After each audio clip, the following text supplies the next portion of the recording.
The Driver, your source for the latest car news and reviews. We're at the Canadian International Auto Show checking out the all-new KIA Cadenza. As you can see, we have a very refreshing looking design here. We have orange LEDs that appear to be almost like daytime running lamps on this model as we see it right now, although I'm not sure if those are actually the Cadenza's daytime running lamps. But inside you have square-shaped projection beam headlamps, as well as 2 lighting elements and 4 fog light style light bulbs down there. We have a camera over here, and the whole design looks very executive. The grille itself is kind of reminiscent of a Maserati grille, just the way that it's shaped. And let's do a walk around. So you have some kind of 360 feature over here for seeing where you are on the road, kind of like an overhead 360, because there are cameras on all sides, including the front and the side, and I'm zooming on the back as well. So as you can see, you have a beautiful sloping roofline, and these tail lamps are kind of a reflection of the headlamps, just the way that they're styled with the Z shape that they have illuminating. I love how plain and simple it is over here. It's very clean looking, and you have a camera here, as you would expect. On this model you have nice large wheels. I'm just trying to get the size of it right now. These are 19-inch wheels on this Cadenza. So let's step inside actually. Let's step into the driver's seat first. And as we step inside,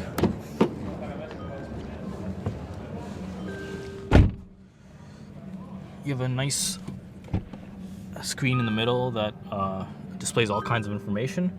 This one is an automatic model, and I think it only comes in automatic.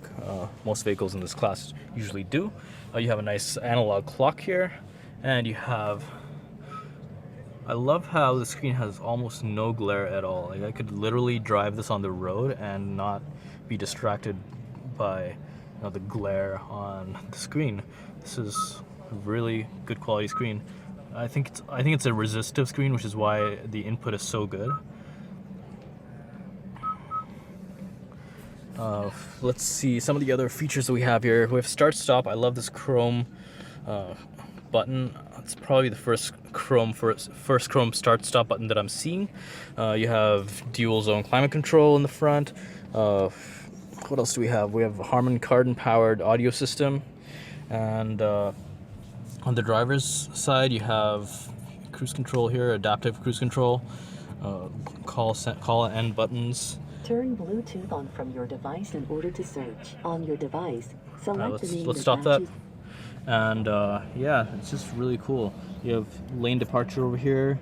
You have blind spot monitor over here.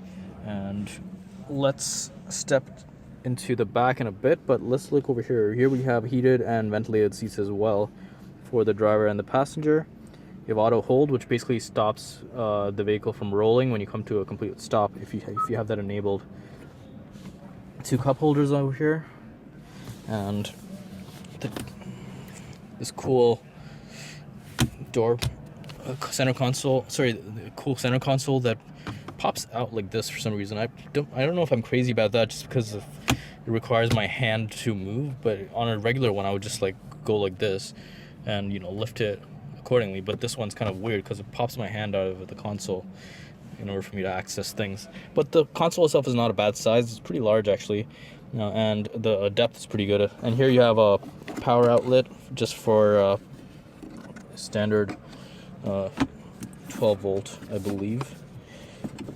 And here you have more power outlets as well.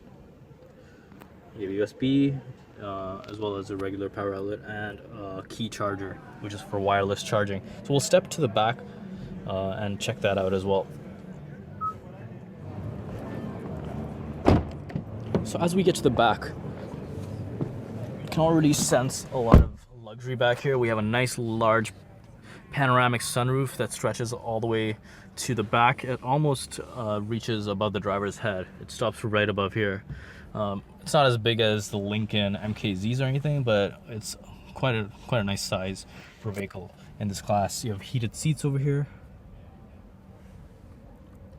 There are no ventilated seats back here, but I'm not sure if that's an option on a higher end trim model or if we're already in the highest trim model. But it has a sun visor here. And here you have the ventilation. You can't control the vents back here. You can't adjust the settings, but you can turn it off and turn it on. And here you have 2 power outlets. Let's just turn those lights back on by keeping the door open. Actually, we can't because the car is almost about to die.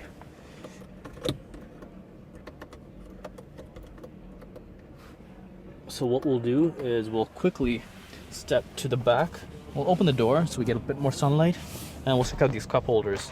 You can't really see the cup holders, but essentially there's a pocket over here that reveals the cup holders.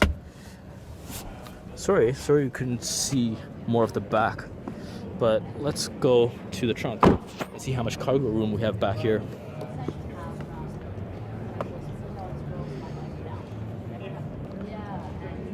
So you can open the cargo area by hitting this button over here, and as you do, the trunk pops out, and it's a decent amount of cargo room actually.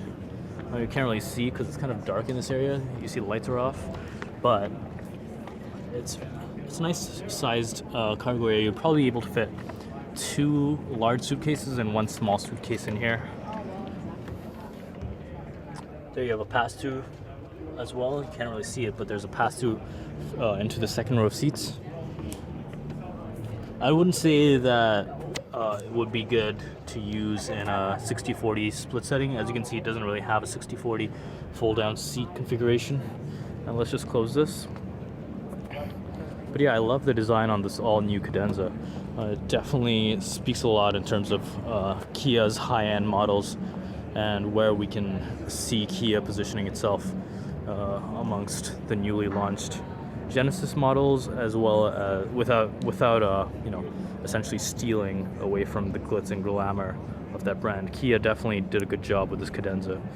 We're at the Canadian International Auto Show checking out the all-new Kia Cadenza.